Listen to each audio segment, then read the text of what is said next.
Good evening everyone, welcome to civil services study. Welcome back. Practice set number 359 पर आ जाइए। UP PCS के लिए focus करेंगे इसमें हम ज्योग्राफी के प्रश्नों पर, इंडियन ज्योग्राफी की।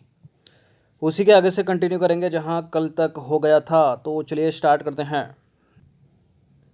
चलिए तो क्वेश्चन नंबर 1 पर आ जाइए। 16 शीतोष्ण कटिबंधीय वन कहाँ पाए जाते हैं? नीलगिरी पहाड़ियों पर, अन्नामलई पहाड़ियों पर, पालनी पहाड़ियों पर, या सभी जगह पाए जाते हैं? 16 शीतोष्ण कटिबंधीय वन पाए जाते हैं नीलगिरी पहाड़ियों पर, अन्नामलाई पहाड़ियों पर, पालनी पहाड़ियों पर। तो उत्तर हो जाएगा डी, सभी में। तो 16 वन जो हैं, ठीक है, 16 नीलगिरी, अन्नामलाई और पालनी पहाड़ियों पर पाए जाने वाले शीतोष्ण कटिबंधीय वन हैं। अगर उष्ण कटिबंधीय वन पूछ ले तो स्टेटमेंट बनाकर गलत कर देना उसको। 16 वन सतपुड़ा और मैकाल श्रेणियों में भी पाए जाते हैं। लेरेल, मैग्नेलिया, सिनकोना और वेटल के वृक्ष 16 वनों में पाए जाते हैं। ये वृक्ष आर्थिक रूप से बहुत ही महत्वपूर्ण होते हैं। क्वेश्चन नंबर 2 पर आ जाइए। कुछ स्टेटमेंट है, दो बताना कि इनमें से कौन सा करेक्ट होगा। ओक और चेस्टनट पहाड़ी इलाकों में पाए जाने वाले सदाबहार वन के वृक्ष हैं। ओक और चेस्टनट ट्रॉपिकल एवरग्रीन फॉरेस्ट हो गए क्या? ये पहाड़ी इलाकों में तो पाए जाते हैं। हिमालय के पर्वतीय क्षेत्रों में अधिक ऊंचाई वाले भागों पर टुंड्रा वनस्पति पाई जाती है।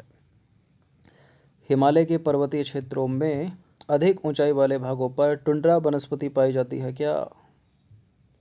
बिल्कुल पाई जाती है। करेक्ट है दोनों के दोनों स्टेटमेंट, सी है इसका आंसर। तो ओक हो गया, चेस्टनट हो गया, ये पहाड़ी इलाकों में पाए जाने वाले सदाबहार वन के वृक्ष हैं। ये वृक्ष उत्तर पूर्वी भारत के उच्चतर पहाड़ी श्रृंखलाओं में, पश्चिम बंगाल और उत्तराखंड के पहाड़ी इलाकों में पाए जाते हैं। हिमालय के पर्वतीय क्षेत्रों में अधिक ऊंचाई वाले भागों पर टुंड्रा वनस्पति पाई जाती है, जैसे मॉस और लाइकेन। क्वेश्चन नंबर 3 है, निम्नलिखित कथनों पर विचार करेंगे। पहला स्टेटमेंट है, हिमालय का दक्षिणी ढाल शुष्क है और हिमालय के उत्तरी भागों पर दक्षिणी भाग की तुलना में अधिक वनस्पति पाई जाती है। बताइए। और गलत ढूंढना है इस बार, ध्यान से देखना, नीचे असत्य पूछा है। देखिए, हिमालय का जो उत्तरी भाग है ना, उत्तरी भाग वो शुष्क है, दक्षिणी ढाल तो आर्द्र है। गलत है। हिमालय के उत्तरी भागों पर दक्षिणी भाग की तुलना में कम वनस्पति पाई जाती है। ठीक है, कम वनस्पति, ये दोनों के दोनों ब्लंडर हैं। तो इसका उत्तर क्या होगा? वैसे तो डी होना चाहिए, लेकिन गलत ढूंढा तो दोनों गलत है, इसलिए सी ही होगा। तो उपर्युक्त तो दोनों के दोनों गलत हैं ये, क्योंकि हिमालय का उत्तरी ढाल शुष्क है, दक्षिणी ढाल नहीं। दक्षिणी ढाल अपेक्षाकृत अधिक वर्षा प्राप्त करता है उत्तरी ढाल की अपेक्षा। अतः हिमालय के दक्षिणी भागों पर उत्तरी भाग की तुलना में अधिक वनस्पति पाई जाती है। ठीक है, ये बड़ा ही इम्पोर्टेंट चीज़ है, स्टेटमेंट बनाकर पूछ लेगा। भारत की प्रसिद्ध चिल्का झील से रिलेटेड कुछ स्टेटमेंट है यहाँ पर। चिल्का झील विश्व की सबसे बड़ी खारे पानी की झील है। वर्तमान में चिल्का झील को मॉन्ट्रेक्स रिकॉर्ड की सूची में शामिल किया गया है। चिल्का झील उड़ीसा को रामसर अधिवेशन के तहत संरक्षित पहली आर्द्रभूमि है। चिल्का झील रामसर अधिवेशन के तहत संरक्षित भारत की पहली आर्द्रभूमि है क्या? बताइए कौन सा करेक्ट है। देखिए, अगर आपने ल्यूसेंट तक भी पढ़ी होगी तो आपको पता होगा कि विश्व की सबसे बड़ी खारे पानी की झील कैस्पियन सागर है। चिल्का झील भारत की सबसे बड़ी और भारत के साथ साथ एशिया की सबसे बड़ी खारे पानी की झील है, लेकिन विश्व की नहीं है। ठीक है, एलिमिनेट करिए पहले को। वर्तमान में चिल्का झील को मॉन्ट्रेक्स रिकॉर्ड की सूची में शामिल किया गया है। देखिए, शामिल किया गया था लेकिन हटा दिया गया। केवल दो ही हैं, केवलादेव और लोकटक, मॉन्ट्रेक्स रिकॉर्ड में वर्तमान में। चिल्का झील उड़ीसा रामसर अधिवेशन के तहत पहली संरक्षित आर्द्रभूमि है। ये तीसरा वाला करेक्ट है, केवल बी है इसका आंसर। तो देखिए, पहला वाला गलत है, क्योंकि विश्व की सबसे बड़ी खारे पानी की झील कैस्पियन सागर है, जबकि चिल्का भारत और एशिया की सबसे बड़ी खारे पानी की झील है, फेमस फॉर लेजर फ्लेमिंगस। ठीक है, उड़ीसा में स्थित है ये। दूसरा वाला गलत है। वर्तमान में चिल्का झील को मॉन्ट्रेक्स रिकॉर्ड की सूची से हटा दिया गया है। इस सूची में, किस सूची में? मॉन्ट्रेक्स रिकॉर्ड में केवलादेव राष्ट्रीय उद्यान राजस्थान का और लोकटक झील मणिपुर की शामिल है केवल, यानी दो शामिल है, अभी भी दो। ठीक है, तीसरा तो सत्य है ना, सत्य है तीसरा। चिल्का झील उड़ीसा रामसर अधिवेशन के तहत संरक्षित पहली आर्द्रभूमि है। इसे दर्जा मिला था कब? 1 अक्टूबर 1981 को, 1 अक्टूबर 1981 को। जीवमंडल निचय, जीवमंडल निचय हिंदी में बोलते हैं इसको जैव आरक्षित क्षेत्र, इंग्लिश में बोलते हैं इसको बायोस्फीयर रिजर्व। ठीक है, से रिलेटेड कुछ स्टेटमेंट है यहाँ पर, दो बताना कि इनमें से कौन सा करेक्ट होगा।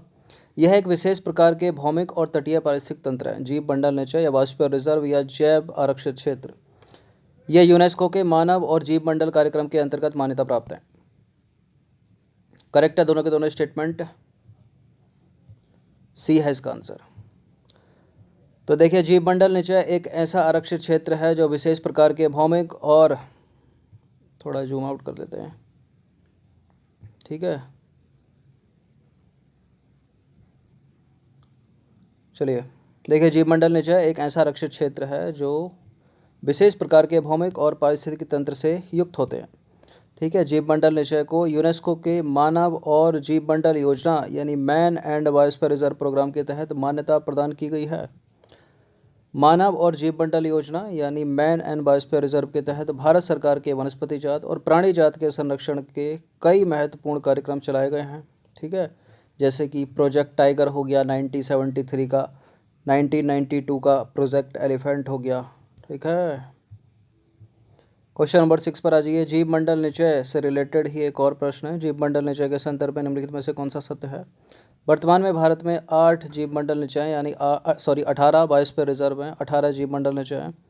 भारत में कुल 12 जीवमंडल निचय को यूनेस्को द्वारा जीवमंडल निचय विश्व नेटवर्क पर मान्यता प्राप्त है। नीलगिरी भारत में स्थापित पहला जीवमंडल निचय है। बिल्कुल, नीलगिरी भारत में स्थापित पहला जीवमंडल निचय है। कब ये बना था? 1986 में, 1986 में। वर्तमान में 18 बायोस्फीयर रिजर्व हैं, 18 में से 12 जो है यूनेस्को के वर्ल्ड नेटवर्क में शामिल हैं। ये तीनों के तीनों करेक्ट हो गए ये तो। ठीक है, तो इसका आंसर हम लगाएंगे ऑप्शन नंबर डी। तो वर्तमान में भारत में 18 जीवमंडल निचय हैं और भारत में कुल 12 जीवमंडल निचय को यूनेस्को द्वारा जीवमंडल निचय विश्व नेटवर्क पर मान्यता प्राप्त है। मध्य प्रदेश का जो पन्ना टाइगर रिजर्व है ना, उसे यूनेस्को की world network of biosphere reserve सूची में शामिल किया गया है। ये भारत का 12वां जीवमंडल निचय बायोस्फीयर रिजर्व है। ठीक है, और मध्य प्रदेश का है ये पंचमढ़ी और अमरकंटक के बाद तीसरा। नीलगिरी भारत में स्थापित प्रथम जीवमंडल निचय है। इसकी स्थापना हुई थी 1986 में, 1986 में। क्वेश्चन नंबर 7 पर आ जाइए। निम्नलिखित कथनों पर विचार करेंगे। सुंदरबन, मन्नार की खाड़ी, नंदा देवी, पंचमढ़ी, उपरोक्त में से कौन से भारत में जैव आरक्षित क्षेत्र या बायोस्फीयर रिजर्व हैं जो यूनेस्को वर्ल्ड नेटवर्क में शामिल है, बताइए। देखिए, 18 टोटल हैं, 18 में से 12 यूनेस्को वर्ल्ड नेटवर्क में शामिल हैं। सुंदरबन भी इसमें शामिल है, मन्नार की खाड़ी इसमें शामिल है, नंदा देवी इसमें शामिल है, पंचमढ़ी भी इसमें शामिल है। तो सारे के सारे हो गए, ये तो उपरोक्त सभी हो गया, डी हो गया इसका आंसर। तो वर्तमान में 18 में से 12 जीवमंडल निचय को यूनेस्को द्वारा जीवमंडल निचय विश्व नेटवर्क पर मान्यता प्राप्त है।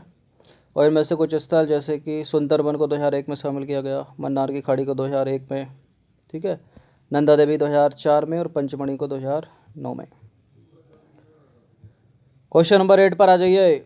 यह जीवमंडल निचय भारत के पश्चिमी घाट में स्थित है।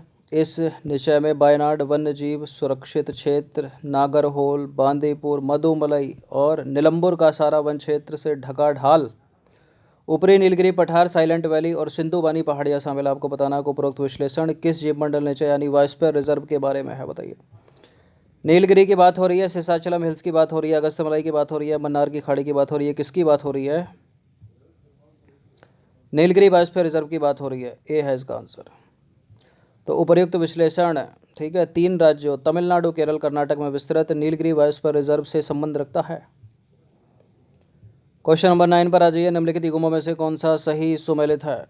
एक तरफ है वेटलैंड यानी आर्द्रभूमि, उसके सामने है राज्य कंजली गुजरात, सशस्थ्यम कोट्टा झील तमिलनाडु और भितरकणिका उड़ीसा, बताइए। देखिए, पहला वाला है गलत, दूसरा वाला है गलत, तीसरा वाला है करेक्ट। तो केवल 3 इसका आंसर हो जाएगा, तो ऑप्शन नंबर बी हो जाएगा। ठीक है, तो देखिए, कंजली आर्द्रभूमि है पंजाब में, ठीक है, और सस्थम कोट्टा झील है केरल में, न कि तमिलनाडु में, इसलिए गलत थे वो ऊपर वाले 2 स्टेटमेंट। वो भितरकनिका उड़ीसा। क्वेश्चन नंबर 10 पर आ जाइए। काली मिट्टी के संदर्भ में निम्नलिखित कथनों पर विचार करेंगे।